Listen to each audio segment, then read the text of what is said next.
Joyeux Kippour! Ça fait déjà plus qu'une semaine qu'on se trouve dans une période exceptionnelle, une période dans laquelle nos sages disent Dieu est proche de nous, Dieu est entre guillemets encore plus trouvable entre guillemets que pendant toute l'année. Aujourd'hui, le jour de Kippour, est-ce qu'il faut aussi être joyeux? Réfléchissons ensemble. Si un roi est proche de toi, un roi se déplace vers toi, il est à côté de toi, est-ce que c'est le moment d'être joyeux ou bien d'avoir un visage qui n'est pas joyeux?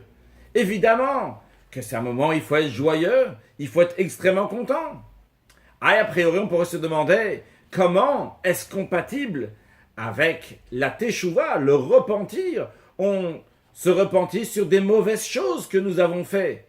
Comment en même temps on peut être joyeux? Eh bien, encore une fois, avec un exemple d'un roi, imaginons quelqu'un qui se trouve dans un tas d'ordures et le roi se déplace avec ses ministres, avec ses serviteurs, et il vient et il tire la personne qui se trouve dans l'ordure et il l'amène à côté de lui et il lui montre comment il aime. C'est évident que cette personne-là va être extrêmement joyeuse, que le roi lui-même vient s'occuper de lui.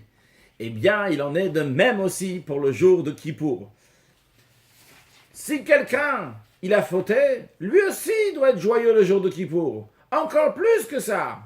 Bien qu'il ne faut pas fauter, évidemment. Mais si quelqu'un était encore plus dans le tas d'ordures, de plus en plus que les ordures sont mauvaises, et c'est encore un plus grand tas d'ordures, si le roi vient le chercher de là-bas, la joie de cette personne-là va être encore plus grande. Alors cette personne-là qui se repentit et qui vient d'un niveau qui est très très bas, sa joie doit être aussi grande et encore plus grande même le jour de Yom Kippour lorsque le roi lui-même vient et le sort de tout ça.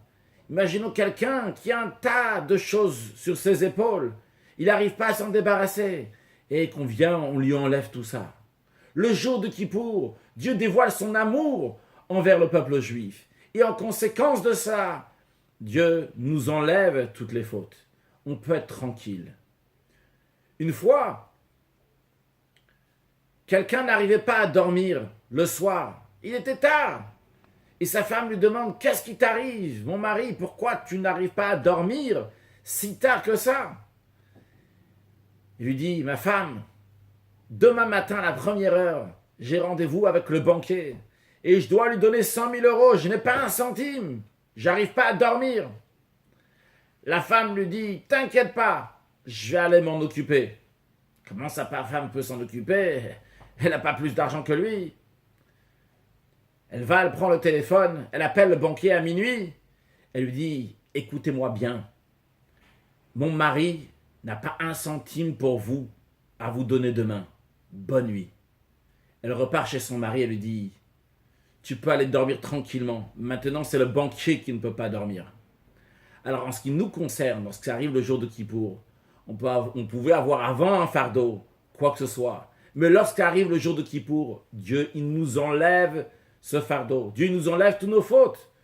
Si tu vas gagner à l'euro-million, et je te le souhaite d'ailleurs aussi que tu vas gagner à l'euro-million, c'est sûr et certain que tu vas être très joyeux, tu vas être très content. Eh bien, le jour de Kippour, on gagne. Maintenant, on est rattaché avec Dieu. Il n'y a plus rien qui nous empêche, qui empêche entre nous et Dieu. C'est un jour avec une joie qui est très très grande, puisqu'on s'est rattaché à Dieu. On peut être tranquille maintenant.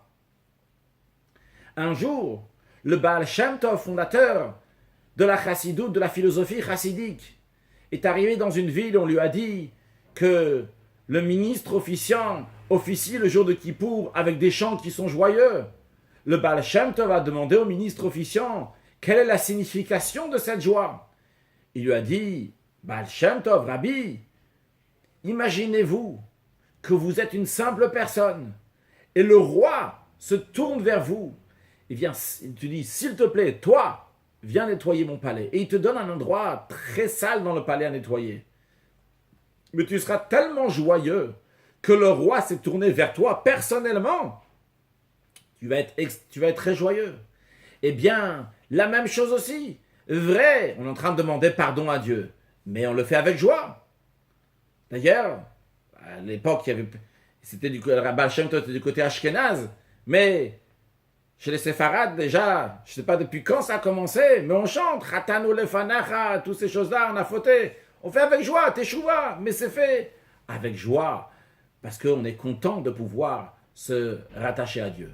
Alors le message aujourd'hui, c'est de rajouter dans la joie. La joie, c'est extrêmement important pour notre propre bien. Le Zohar dit que lorsque quelqu'un a un visage rayonnant, donc un visage qui est joyeux, eh bien, en conséquence de cela, Dieu aussi a un visage rayonnant, un visage joyeux envers lui et lui donne tout ce qu'il faut. Le Rabbi a dit que par la joie, on va réussir à amener la venue du Mashiach. Alors prenons sur soi la résolution d'être joyeux. Et même si on n'arrive pas encore à être intérieurement joyeux, mais commençons à travailler à être au moins extérieurement joyeux, de faire un sourire, faire le joyeux. Et après, ça va aussi nous influencer. Et lorsqu'on est joyeux, eh bien à ce moment-là, on a de l'énergie, on a de la motivation.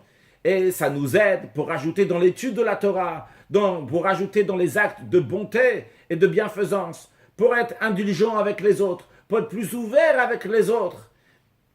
Et ça nous donne pour nous-mêmes et tout notre entourage une énergie qu'il faut pour amener la venue de Mashiach.